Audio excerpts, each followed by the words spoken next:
This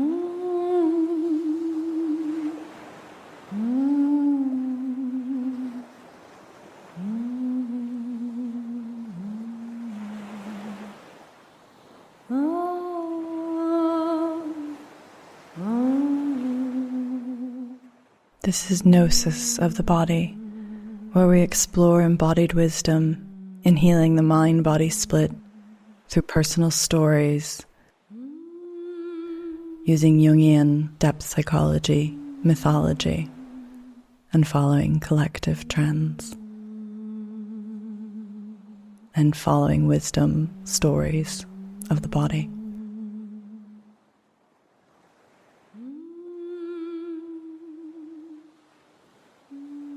Hi, welcome, Shawn. Nice to see you. Thank you. It's good to see you too. Thanks for asking me to have this conversation. Pleasure. So I'm going to introduce our guest today, Shawn Nygaard, to you all. He's a professional astrologer based in Minneapolis, Minnesota. He's a tutor at the MISPA, Mercury Internet School of Psychological Astrology. He's spoken at many astrological conferences and the Minnesota Jung Association. His writings appeared in Wellbeing Astrology Guide, The Mountain Astrologer, and The Evolving Astrologer. Shawn is also a host of the Imagine That podcast, focusing on archetypes, astrology, influences including James Hillman, C.G. Jung, William Butler Yeats, Toni Morrison, music, theater, and literature.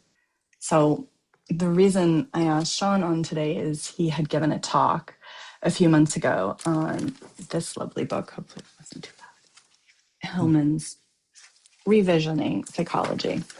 And as most of you know, I started this podcast based on my master's thesis at Columbia's Spirit, Mind, Body Institute, where one of my favorite professors, Dr. Mark Curris, was a direct student of Hillman. So Shawn and I are getting together to have a little Jungian dork fest on you all today. And it's very fitting because we did not plan this. This is just the date that worked for us, but we are recording this on Jung's 151st birthday. And so I actually want to break out and just call in Jung, because today I'm going to ask Shawn a lot of questions about the difference that Hillman saw, and then also Jung, and how this factors into archetypal psychology of spirit versus soul. So, as some of you know, the famous line that Jung wrote in his Red Book, my soul, where are you? Do you hear me? I speak, I call you. Are you there? I have returned. Here I am again. I have shaken the dust of all the lands from my feet, and I have come to you again. I am with you. After long years of wandering, I have come to you anew. Does that make you feel when you hear that one again, as a seasoned Jungian? Oh, it makes me want to just talk about the Red Book because it's I believe Sonu Shamdasani, who is the translator of the Red Book, has said this, that if there's one book, if you had to just if the house was on fire and you could only keep one of Jung's books, it would be the Red Book, because there's something so essential in that book. And I think it's really important to place it in the chronology of Jung's life, because in his autobiography, Memories, Dreams, Reflections, he says the most important time of his life was when he had the confrontation with the unconscious, with the images, which he's referring to the Red Book without stating it directly.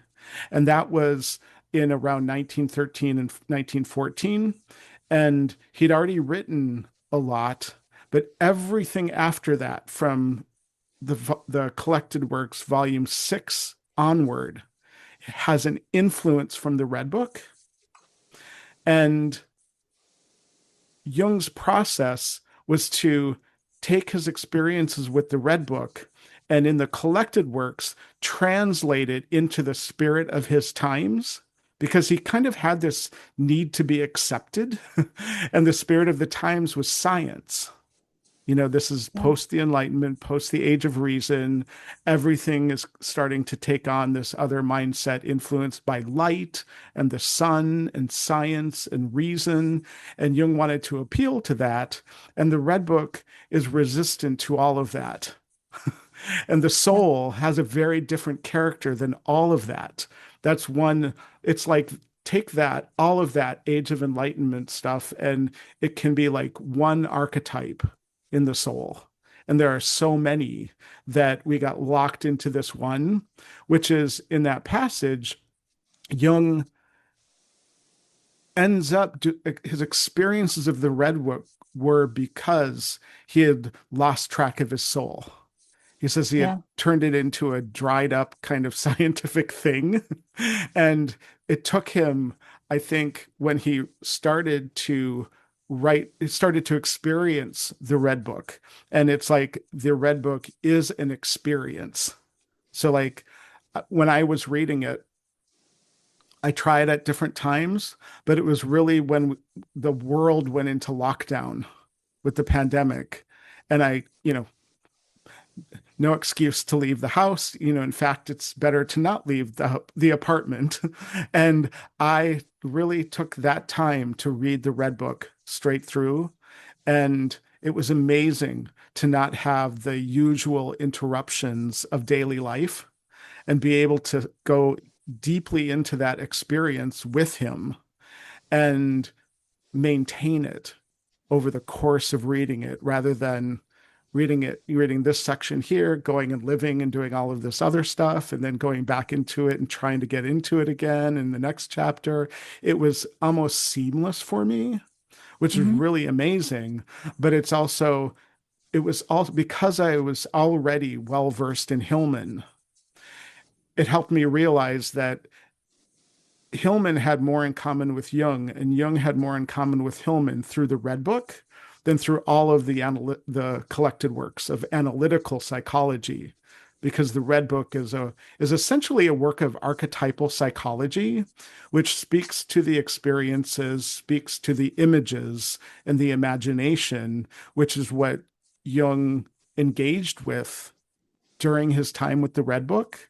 And so when you get to Collected Works Volume 6, Psychological Types, that's the first one that was published after the Red Book experiences.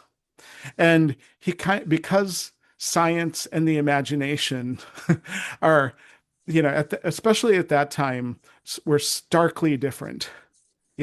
So much of the Age of Reason was based on, for example, the art. The more you could make it match the real world, the more you could go out into a field and paint something that matched with such realism. Under the light of day, what could you see? It's so different than the imagination, which tends to come out more at night. Hmm. Um, it's like this is what Jung was struggling with. And to go into that place of night and reconnect with his soul. And I think it took him 25 days before the soul showed up for him, because the soul is this autonomous thing that he has no control over. In the collected works, in volume 6, there's a whole lot in there, and he tucks it away in the definitions where he says the way the soul communicates is through imagination, I love that. through fantasy. But that's Hmm. not the thing to lead with if you want to impress the age people from the Age of Reason and Science, which, Exactly. You'll you lose know, them. which gets me into the difference between the Enlightenment period and the follow-up, the Age of Romanticism. But I don't want to go Hmm. down that here because I know that's not the thing. But it shows up historically, is that the reaction to that kind of daylight consciousness is to go deeply into the imagination, which is why science thrives in the Enlightenment and the arts and culture thrive during the Romantic period. And the Hmm. Romantic period, when John Keats was writing his poetry, when some of the other poets were writing their poetry, they go back to ancient Greece and the mythic figures. Yeah. that Jung was doing. So Jung tried to science it all up. And the Red Book is that direct thing where it was like 25 days and then his soul decided to show up because he could tell this her she could tell Jung was dedicated. And that's The almost a soul wasn't moon going to. cycle, isn't it? Oh, that's a really Kind of, good point. Yeah, yeah, right? really good So point. it's almost a moon cycle. But another thing you'd said in the lecture that I love, and it's exactly that. You said soul is slow Yeah, and spirit and ego is fast. yeah, and that's very much. I mean, I love talking about the difference between spirit and soul because I didn't I have a background in counseling. It was pure counseling, but it was very, very psychological, dealing with emotions. And this was before the what I would even think of as the more current age of therapy, which is very different than what I was experiencing as a counselor back in the 90s. But it was a whole experience. I didn't have the words for it of soul. It was focusing on all of the soul things or all of the things that I would come to learn are connected with the soul. And one of the reasons that I stopped doing that was because of my interest in astrology. I started becoming interested in astrology. And once I started mentioning that within the organization, um, it was like it outed, like people started coming out with their stories of their spiritual perspectives, and none of that was talked about through the counseling experience because it was Hmm. so directly tied to emotion and patterns and all of that. So then, as I followed the path of astrology, it took me into studying with Carolyn Mace, who is a spiritual director, but I still didn't think of the difference between the spirit and the soul. So as I was learning from Carolyn, that she's brilliant, genius, medical intuitive, best-selling author of Sacred Contracts. So I was learning archetypes from her. I had this whole experience to balance it off with to go, this is what I experienced over here, and this is what I'm learning over here. And it seems like when I discovered Hillman and started reading the Soul's Code, it all started to come together. That once I talk about both of these things, the spirit and the soul, and recognize that Western culture as a whole privileges spirit at the expense of soul, a lot started to fall into place. And what I love about the way that you told your whole story of the Red Book is what I consider that lockdown time is everyone was forced very much into a, as you said, confrontation, Yeah, a confrontation with themselves, a confrontation with their own neuroses, their own anxieties, because the hypochondriacs were both having a revenge, and then it was also their worst nightmare. yeah, But also to use the word fantasy comes back into it. But then anyone else who spends their time distracting with work, distracting with friends, distracting with substances, going to the bar, all of a sudden they're stuck in this little incubation and this little underworld. And for those of us who I was writing my thesis and I was writing my thesis about my burnout and breakdown and the journey of me and my yogic cohort going through our own little underworld. So I love that you're then reading the Red Book and the world's finally, the noise has quieted. So I think you were probably with me in the, oh, it's time to get quiet. And now that the world got a little hermetically sealed, you could do that hermetic journey into reading this book that we're describing spirit. We're using a medium of spirit. We're talking words. We're using technology, the element of air. And Jung had to write it all down. But really, as you said, those images, it was a soul experience.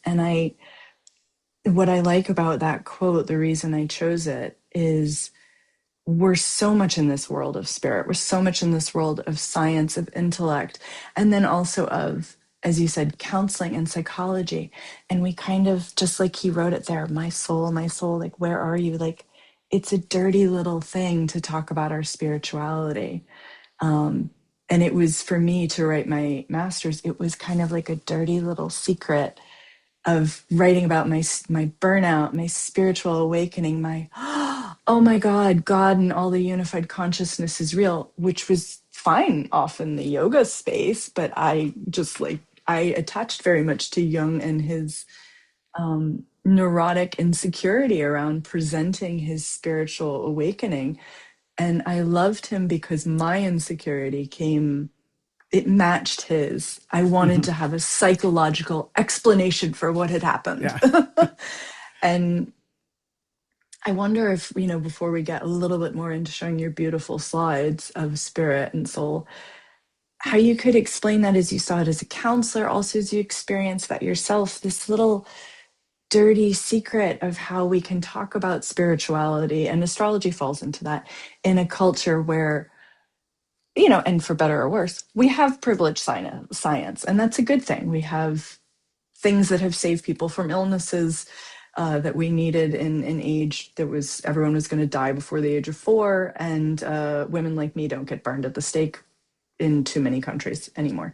Hmm. Um, so, what is this balance in our culture, and what is the myth that people like you and I, in that experience of coming to the Red Book and my experience of burnout coming to spirituality, that everyone who is having their own spiritual awakening, what is our archetypal journey in the overculture and in ourself of, as Jung said, where are you, my soul? And I've been Yep. gone. There's a lot to pick out from everything you just said. And I want to start by saying I won't go deeply into astrology or anything like that, but as an astrologer, with the wheel, with the houses, the 12 houses, it's of note that lockdown kept people at home. And the house of home is the fourth house, which is at the bottom of the chart. So, with the difference between the spirit and the spirit goes up and the soul descends and goes down. So, into the underworld. And so, it's a time being at home. It was like we were all forced into the underworld. But in a culture that privileges spirit, and another difference between them, another distinction is that the spirit is fast and imagine something with wings and you've got flying and soaring high, and the speed flying can be faster than humans can walk. Birds are pretty fast. And getting ahead of things and then having to slow down to descend into the soul. But the culture doesn't recognize the soul. The culture doesn't experience the soul very much. And it's difficult to talk about because part of this is a perspective shift, which then shifts the experiences of things. But the way Hillman talks about it, the soul is what takes events and turns them into experiences. That's the gist of what he says. It's not word for word, but it makes experiences. And if you're running around doing things and from this to that, from this to that, from this to that, you're going through the motions, but are you experiencing it? And it tends to be that a lot of times the slower you go, the more you can lean into the experience. And so to be in lockdown, to be in the place of soul, home, and not quite have the language, the recognition, the understanding of what's going on. I think that was very common in lockdown, why people would freak out, why it was difficult for so many people. And let's get back to normal as quickly as possible, because normal is the spirit route. The route of spirit, which is soaring above things, not getting immersed into your feelings and your troubles and brooding. And, it's like, you know, happy, happy, happy. Kind of like, let's carry on with things. So I understand lockdown as a jarring experience for so many people because of that.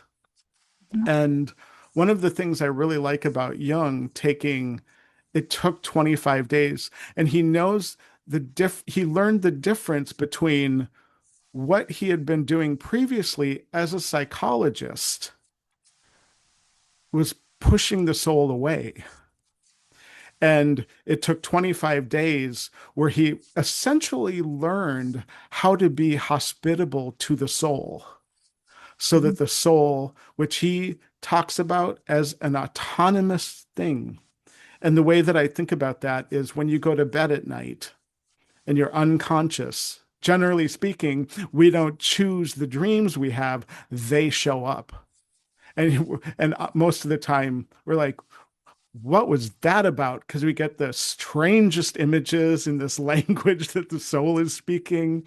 And then we go to a dream interpreter or we try to figure out what it means. And there's this thing with the soul that Hillman emphasized, which was actually to not look for interpretations of your dreams, but connect with the imagery. So the Red Book is like one long dream, of Jung's that first required him, instead of waking up and looking for an interpretation for things, to engage with it on its terms. Mhm. And we've like entered that age of imaging again. Mostly, I think of not just that everyone's getting creative again in ways and people are understanding visionary art, like Alex Gray's art, if you know him. He does beautiful paintings of bodies with anatomy, but then he Mm-hmm. adds in the chakras. So, there's Hmm. a painting of his daughter looking at the moon, but they're always very anatomically correct cutaways. So you see, the bones of her face, and then you see a few vessels of blood, but then you see the different chakras and how they're interacting with what she's seeing and taking into her. But I'm also thinking of how we're in this age of the psychedelic, and again, I'm seeing that as this different part of each of us, I was saying, reaching out for something that is wordless, that is soul like.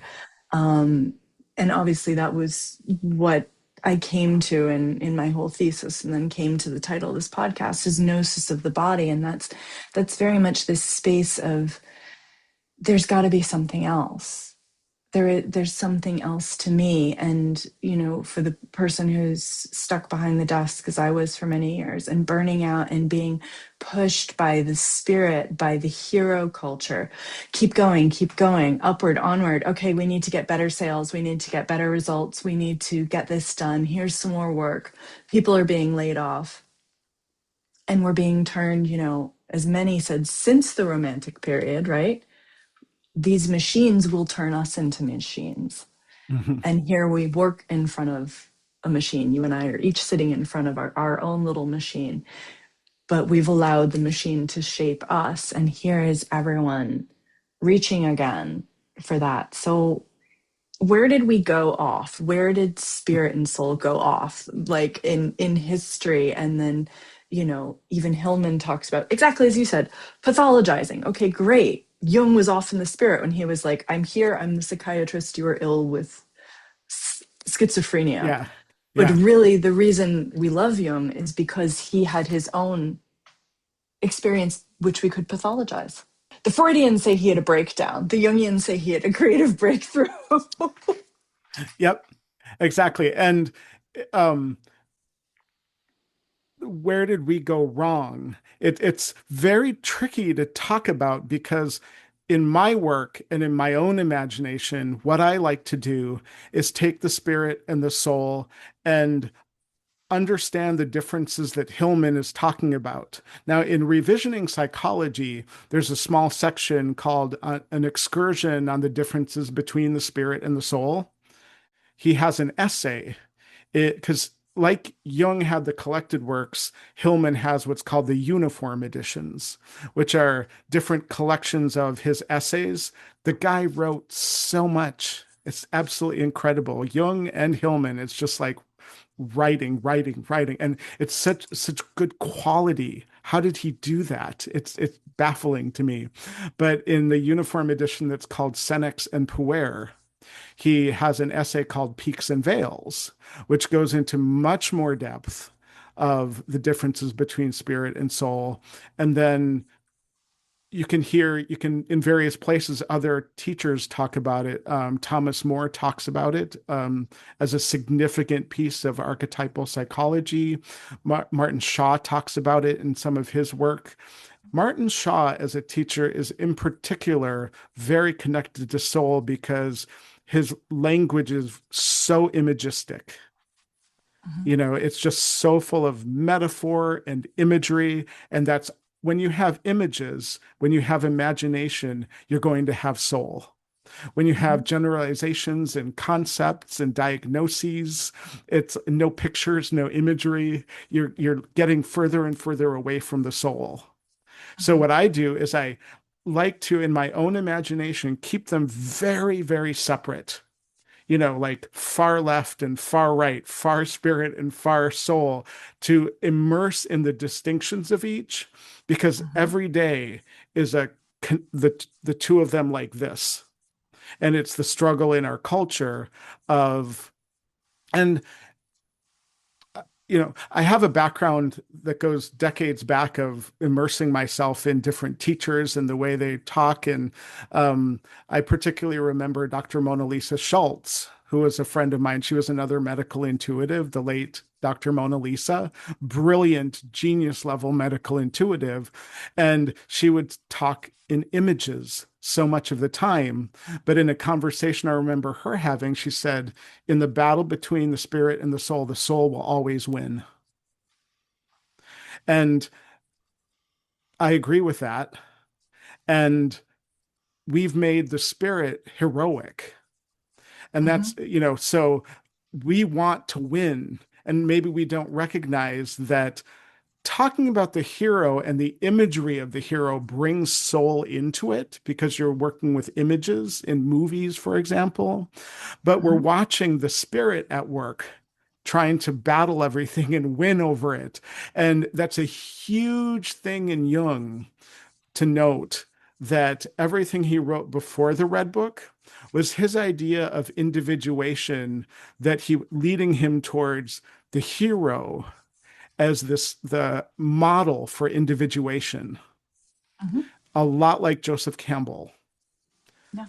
And then you have the Red Book. And after the Red Book, Jung discarded the hero as a model because in the Red Book, there's a specific chapter called The Murder of the Hero, where he realized in the soul the hero is going to wreak havoc. And so he actually has to get rid of the hero to be able Mhm. to engage with the soul. And so And here the everything world is being wreaked havoc by the hero, right? more and more heroic, more and more, yeah, it's a complicated thing to talk about because to diss the hero, it's that's not cool. I'm a schmuck if I'm dissing heroics. But when you understand psychologically what it's doing to us and that the hero is one archetype among so many, it has a place, but it's dominating the scene. But then to recognize that Jung, from psychological types onward, he was heading toward alchemy as Mhm. his model for individuation, which is not heroic in the least. You know, No. other than we've mixed them where we made the goal of alchemy the gold, Mhm. which was the goal in alchemy, but it's a psychological process that really needs to be understood as metaphor. And Mhm. we've given the hero, when he wins, the gold medal. So our model for alchemy is heroic, a heroic pursuit of the gold rather than not being in a rush for gold That's a and good way to put it. taking Not being in the time. rush for gold. I did a podcast episode and I forget which it was. I think it was about Venus and Leo, because Leo is the sign ruled by the sun.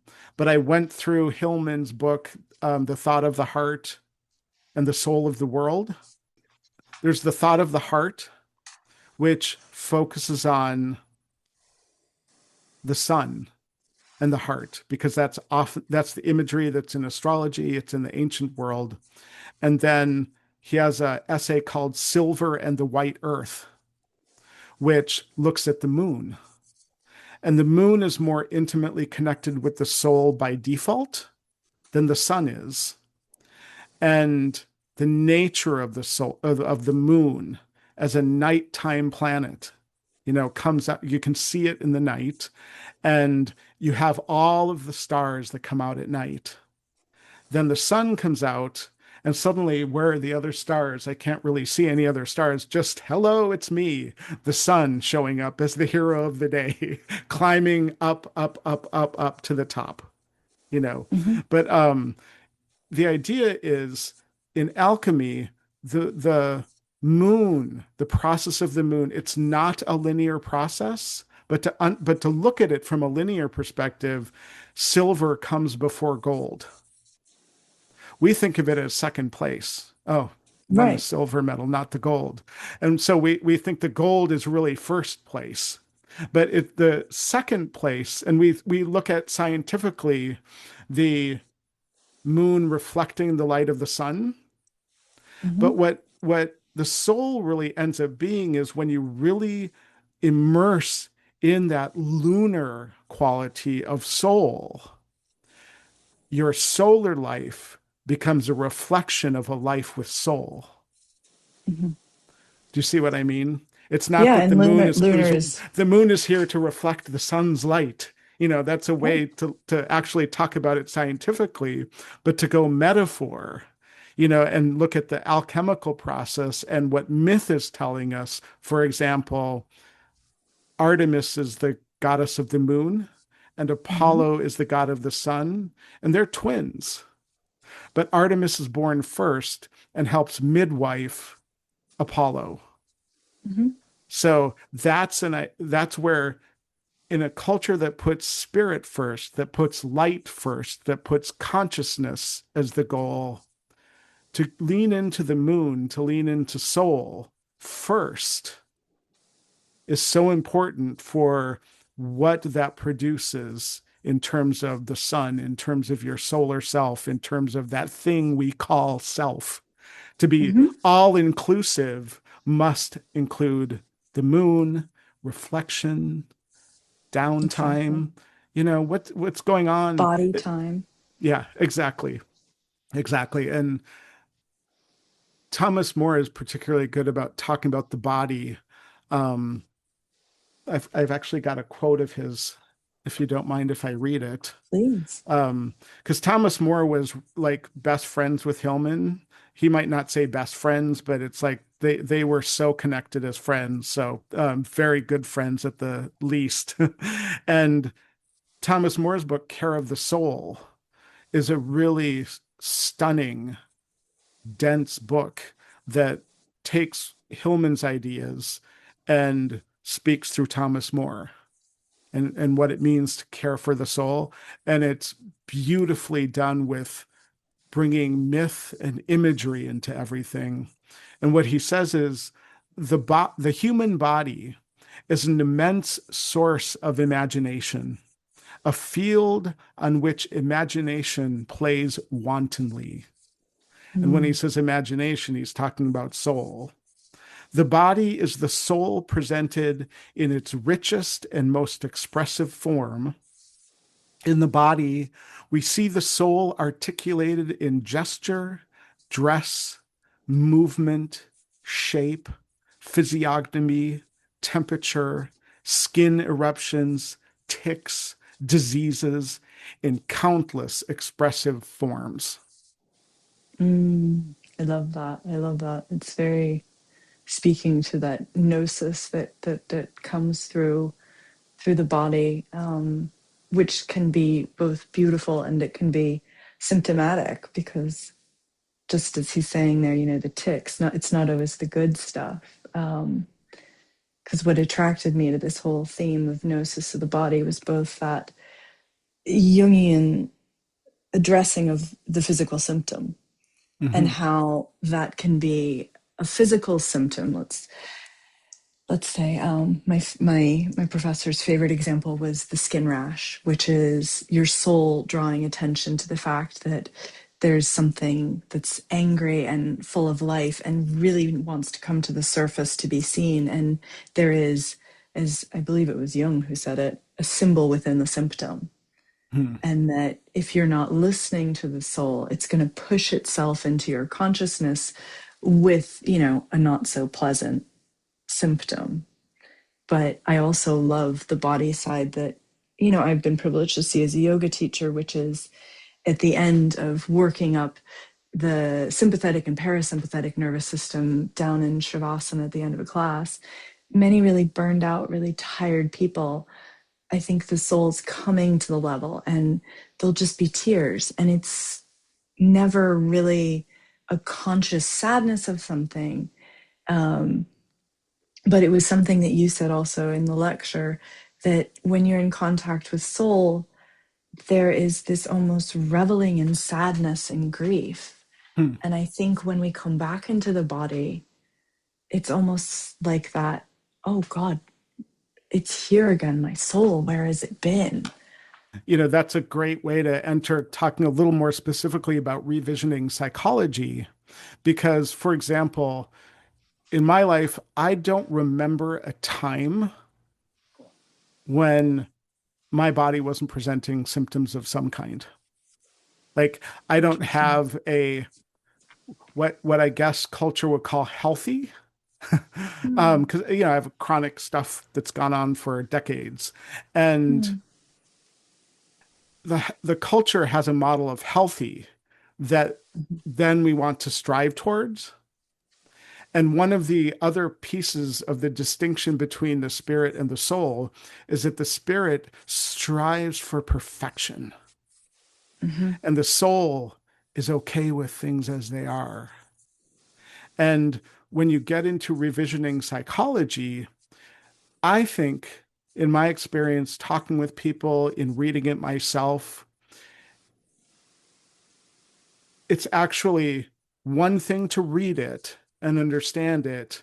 But when you really get into the soul, it's turning that book into an experience. And so when the first time I read it, I know I was experiencing something, but I didn't know that I was still understanding it more than I was experiencing it.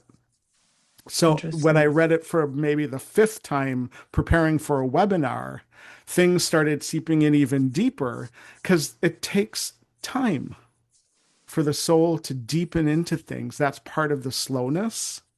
But Mhm, I started to really recognize what Hillman says right from the start, and it can be so easily skipped, not skipped over, but oh, yeah, that makes sense.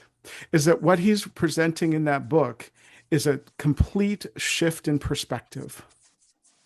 And it's one thing for the ego to go, oh, God, yeah, seeing things from different perspectives. That makes sense to me. I can do that. I can look at the different perspectives that people are coming from in their own lives. But Hillman is going with trademark style deeper, where he's saying most of our perspectives are from the ego. mhm, And what is going on if we look at things from the perspective of the soul, mhm, which is not the ego?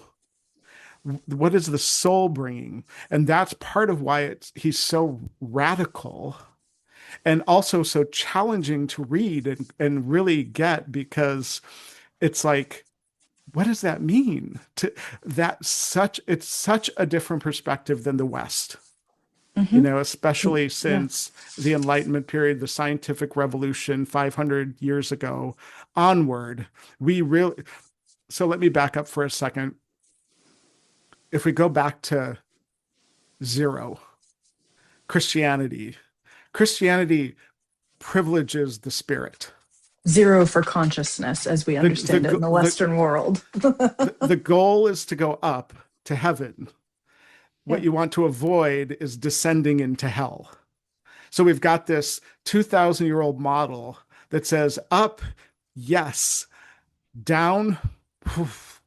You're really in trouble if you're going down, which is not at all the Greek way of looking at the underworld, the pre-Christian way of looking at the underworld, the way other cultures even look at the underworld, that place that goes, you descend into. So Yeah. come to the scientific revolution, and I'm just going to earmark 1500, as a year, a general time period where that started to set in. Through You're the going, Renaissance, then you mark it. So you mark it the Renaissance there. yeah, and the Renaissance, Hillman skips around the scientific era to aim for the Renaissance. Okay. All right. Because the Renaissance is where you find the soul. Okay. And there's even a section of revisioning psychology where he goes into the Renaissance. But science with the sun and the light, and again, I like to keep them very separate. And it sounds like I might be demonizing one and making, soul better than spirit and all of this. I'm just coming from a perspective of the West has been dominated by spirit. So we actually can never have too much soul, and we actually have very little experience of the soul. Or another way to say it, a better way to say it might be, we don't have recognition that these experiences are of the soul, because when we're trapped in an image of perfection that we may be striving for, a lot of what the soul brings out would be considered imperfections. Okay. And so I've talked with clients recently where that's made all the difference to them. I talked with a family member and I said, who's in therapy, and it's just the striving for perfection, the striving to make the body perfect, Hmm. the striving for this, the perfectionism is a fundamental drive in the West, particularly the United States. I can speak for the United States, not the whole thing, but you know what I mean. I live in the United States. I'm from here, but it's that driving for perfection is a fast way to burn out.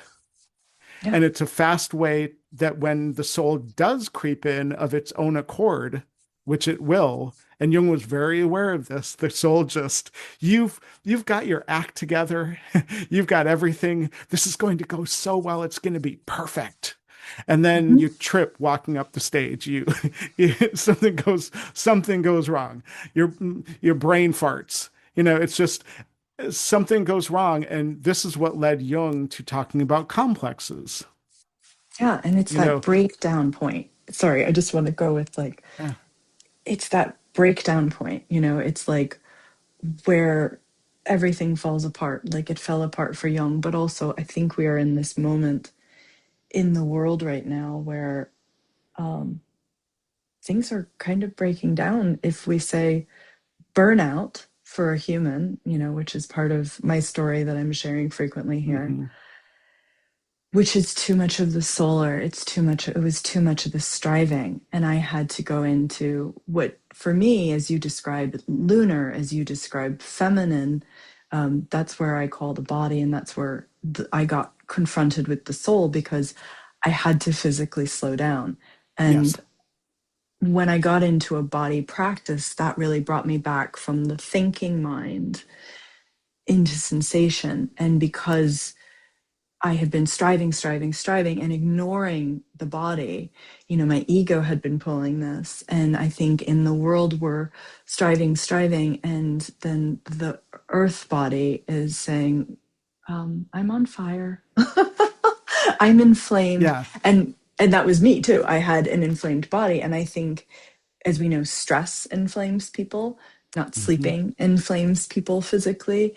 And these are all things that everyone is dealing with, particularly in the United States, where we have both anxiety from not enough work and then people who are overworked. And anyway, I want to point out that sort of cultural archetypal myth that we're all living now, where, as you were saying, we can't have too much soul because there's so much solar, there's so much ego, there's so much spirit. And maybe you could just break that down for us a little bit more, ego, spirit, soul, because I Yeah, said a whole lot of things it, there.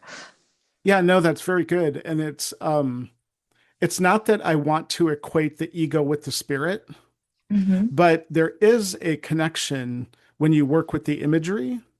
Okay. And for example, Jung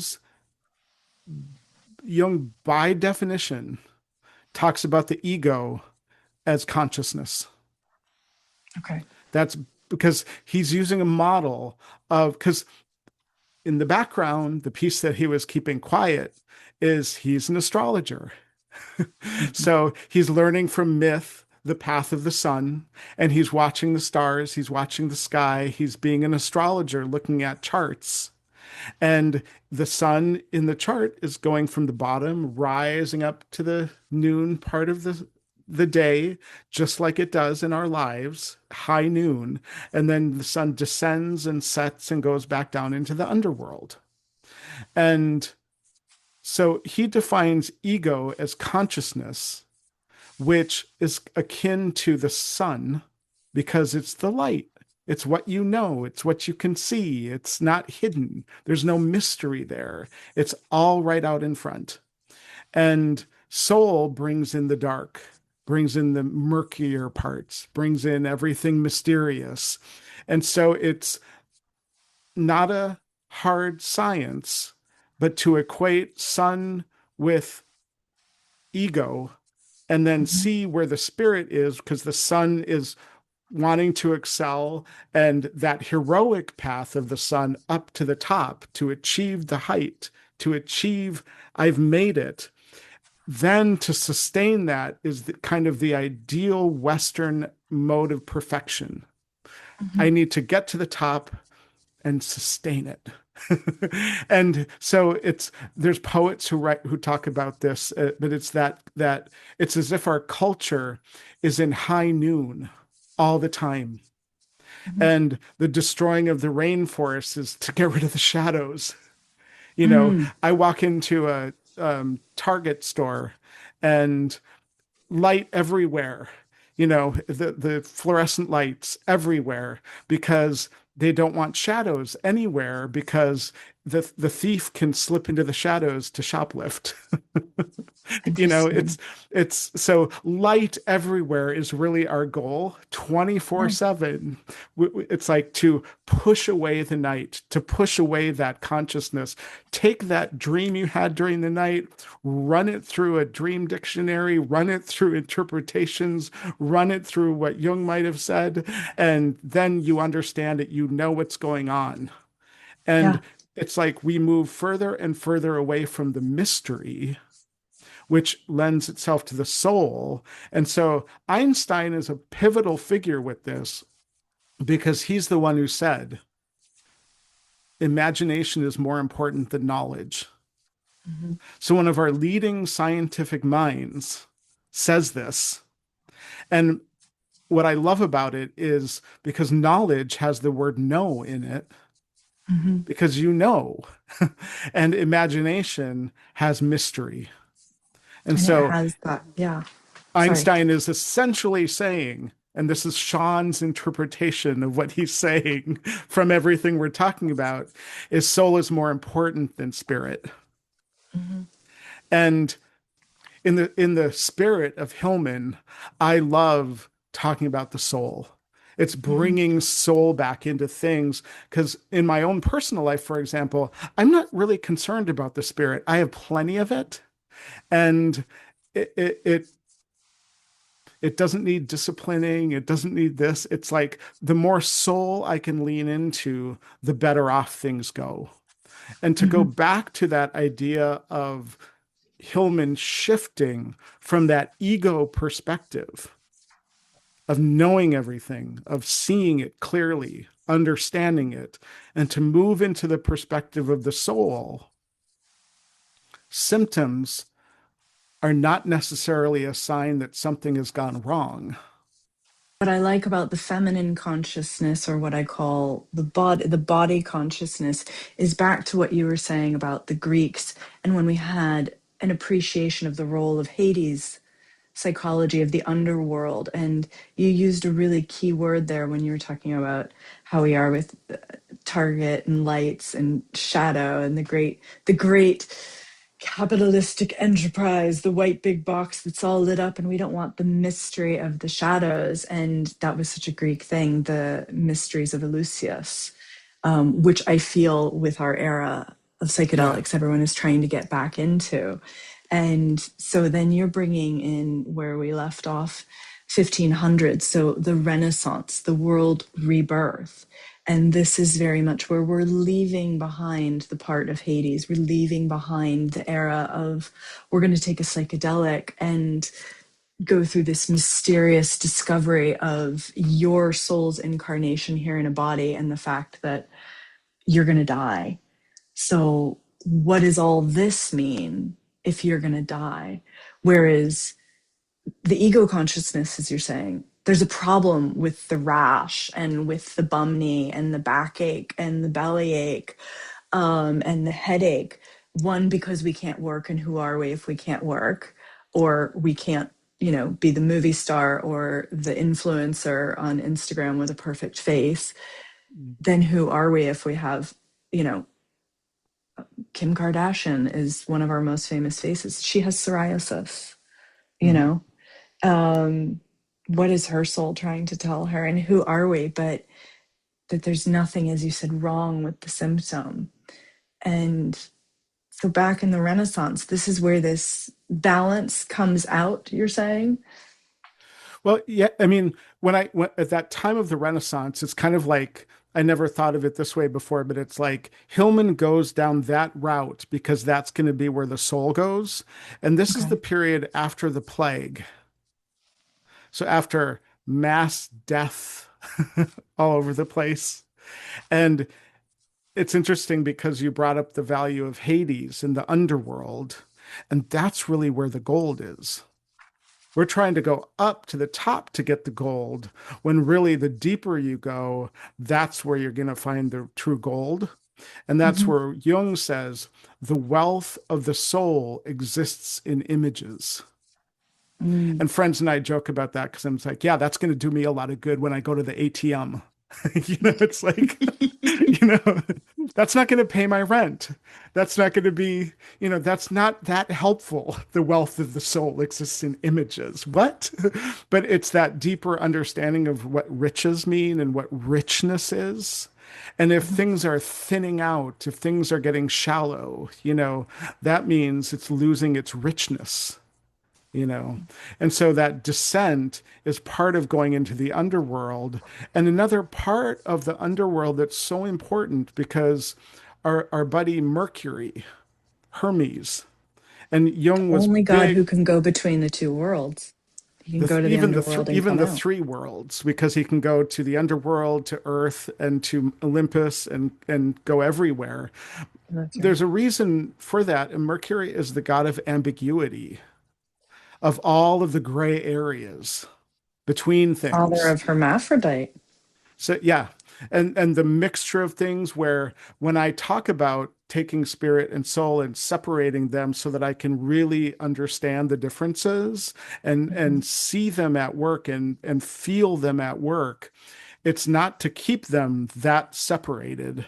It's Mhm. because there's so much gray area, and that things can get confusing, things can get, all this. And if in the world of soul, the underworld in Greek mythology is not a moral place like the Christian hell is. An immoral. You were immoral, you sinned, boom, down you go. Mhm. You're going down there. You were there because you lived an immoral life. Whatever you were doing was wrong, so down you go. Whereas the Greek underworld, and even in the Celtic underworld was the place of richest fertility. Mhm.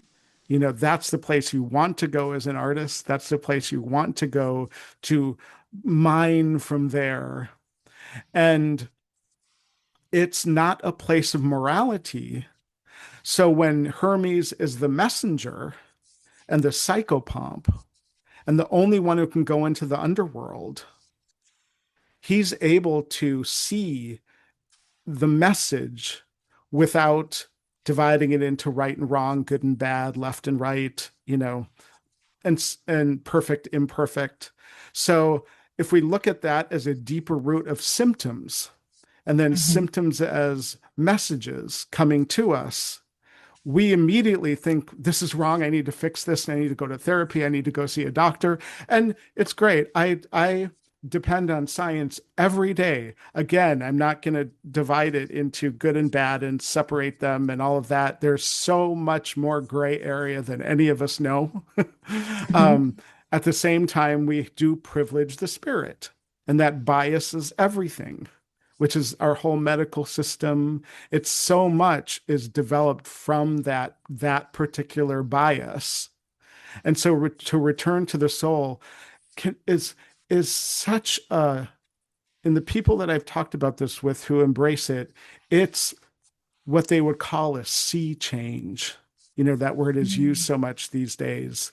Mhm. And it's actually a really beautiful phrase, because when you think of, well, another way of talking about the difference between spirit and soul is, in the ancient world, air and fire are the elements attached with the spirit, Mhm. and they go up. Fire burns up, air doesn't really go down. um, Hot air goes up, you know, and earth and water are connected to the soul because they go down. Gravity keeps us on earth. Water doesn't fall up, it falls down. And we're living in such interesting times because, for one, we've lost the gray areas by and large. you Yeah. know, the politics are far left and far right in the United States in particular, that I can speak from, but similar elsewhere. And we are also living in a time astrologically where, Mhm. over the past 2 years, we've shifted from a lot of earth and water into a time dominated by air and fire. Interesting. So to see what's going on in France and Spain right now, with And Canada. hundreds of thousands of people evacuated, I the other day, I live in downtown Minneapolis, and I walked out and we had the smoke from the Canadian wildfires, and 2 blocks away, the buildings were, it was like fog, but it was dirty fog because it's actually smoke, like shrouding the buildings, like 2 blocks away that I'm looking. So Yeah. we're living in a time that's, I think, showing us the trouble with too much spirit, with these elements. And so to be in a time when there are those dominant in the sky astrologically, it almost says, wow, we got to tone this down. And this is part of AI. The complexity of AI is that it speeds everything up. You can do Mhm. things so much faster, but that's coming at the price of these data centers that are heating everything up. So it's as if we're taking the air of the mind, of the intellect, and the fire of heating things up and combining them. And where's the soul? So, children, I think we'll take a little pause there because there's a lot of information that Shawn and I fire back and forth and play with in our intricate weaving of conversation of all the things that we love. And so I think I'll give you a moment to integrate that, pause, and then we'll jump back in right where we left off next time.